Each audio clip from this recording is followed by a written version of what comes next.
Hi everyone, Adriana Jimenez with Fino Boxing here with Abel Sanchez, the man behind the beast, Gennady Golovkin. Abel, here we are getting ready for Cinco de Mayo. Obviously not the opponent that we all had in mind.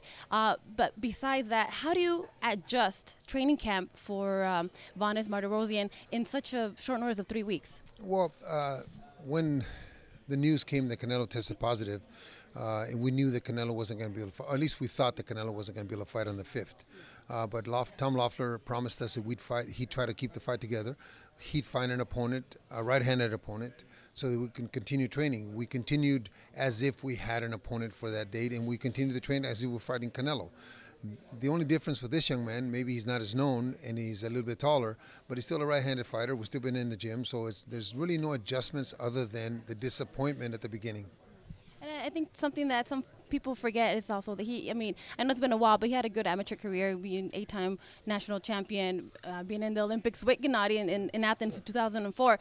So what kind of challenges does he pose Gennady on fight night? Well, his only 3 losses, or his only losses, are against elite fighters at 154 pounds. Fighters that are being mentioned to fight Golovkin, and he lost decisions to them. So that he hasn't fought in 2 years, maybe it's because he's that much of a threat that nobody wants to fight him at that weight division.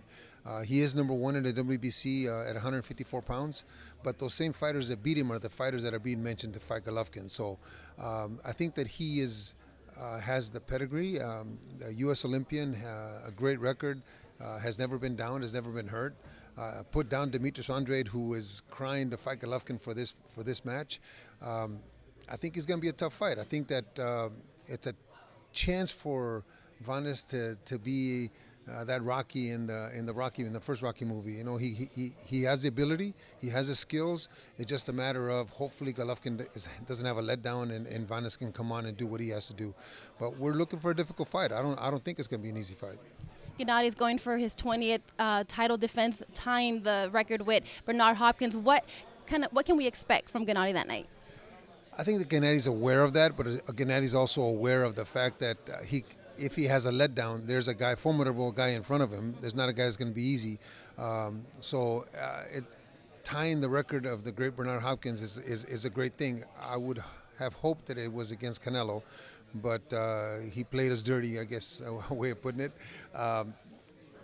Hopefully everything goes well. I hope it's a 20th. It has to be a win, obviously, or at least a draw for it to be a defense.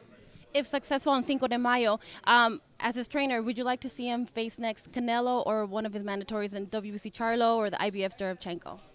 You know, I would like for him to fight in September. Who he fights really is irrelevant to me. Hopefully, I think the public is waiting for that Canelo fight. I think that the Canelo fight is the fight that everybody wants. I hope it's in September, but if it's not, we'll take care of the 5th first, and then we'll see what Tom puts together for September. Did you happen to see Jermall Charlo's fight this weekend against Hugo Centeno? I did, yes. Actually, I didn't see the fight. I saw the clips of the last part of it. Yes, I did.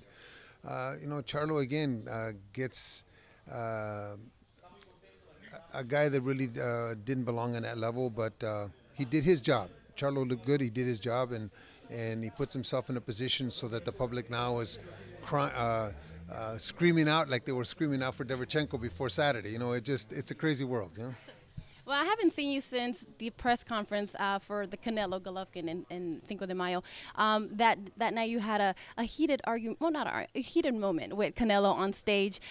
Knowing now the whole issue with the killing mural in Canelo, does that fire you up a little more, knowing that he could have put your fighter's life at risk? How many people say? It really wasn't a heated one. It was heated on his part because his face was more red than his hair. No. It's unfortunate that some guys have to resort to things like that if it is what a lot of people think he did. I happen to believe the commission did their investigation and came up with the facts that he brought in, that he ate tainted meat. Until something different comes up and they can prove something different, then I have to give him the benefit of the doubt. I'm not going to say he's a liar. I want to believe that the commission did their job and they went to the bottom of it, and it was the beef. Now let's hope that they test him some more, and we'll see if he comes up dirty again, then we'll know that maybe we were too lenient on him. Yeah. Are you comfortable with the 6 months? I'm comfortable with whatever the commission decided. I said from the beginning that what I was looking for was an investigation and getting to the bottom of it. They seem to think that they did. That's good for me. If we start questioning every time the people that do, whether they be the scoring, whether it be the this test or this investigation, then there's never going to be an end to it. I think that we have to believe it until something different happens. And lastly, with Gennady fighting on Cinco de Mayo, he's gone back at the StubHub Center where he fought Mexican style with Rubio. So in your terms, what is this Mexican style that we see from Golovkin? Well, I think that in the last couple years, we haven't had the fights like we used to have, and the fans have missed out on 3 or 4 times a year for Golovkin. I think that this fight represents just going back to his roots, I guess is a way of putting it. But in order to fight 3 or 4 times a year, it's impossible to fight 3 or 4 elite fighters a year. They're not there. They're not there. So we're going to, if the fans want to see him, they're going to have to see him against opponents that maybe have that rocky chance of winning a fight. But everybody has a chance, and Gennady cannot let his guard down and be not focused for this fight because, like we saw in Rocky and Apollo, it can happen. Yeah, anything can happen. All right, Abel, thank you so much. Thanks for your time and good luck. Thank you.